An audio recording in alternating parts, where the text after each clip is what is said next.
মোৰ প্ৰফাইল পিকচাৰত এই কাপোৰযোৰ পিন্ধি ফটো কপি দি থৈ দিয়া আছে আৰু সেই কাপোৰ ফটোকপি দেখি মানে কেইবাগৰাকী বাইদেউ কৈছে যে কাপোৰযোৰ এবাৰ ভালকৈ ওচৰৰ পৰা খুলি দেখুৱাবচোন এনেকৈ বুলি কৈছে।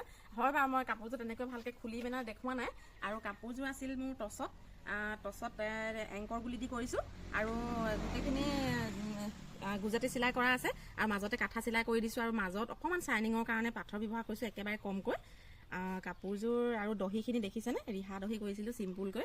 ইমান মানে ধৰি লওক আৰু কিমাননো থুপি লগাই পিন্ধিম, এইবাৰ বোলো এনেকুৱা কৰিয়ে পিন্ধোঁ তেনেকৈ বুলি কৰিলোঁ। আৰু এইটো আছিল আধাটো মানে আধা চাদৰখনৰ হেৰিটো, এইটো কাপোৰযোৰ। তাৰপিছত আৰু এই ডিজাইনটো মই মানে নিজে হাতেৰে আঁকি বনাই লোৱা দেই, ক'ৰবাৰ পৰা লোৱা নহয়, একদম নিজে হাতেৰে মানে এনেকুৱা ডিজাইনতে কৰোঁ বুলি ভাবি বনালোঁ।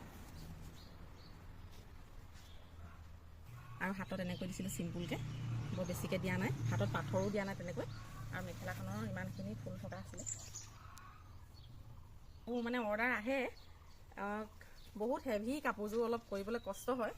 এতিয়ালৈকে মানে মই এইযোৰৰ 2 নম্বৰ কপিটো বনোৱা নাই দেই এতিয়ালৈকে, অকল নিজলৈহে বুলি কৈছোঁ।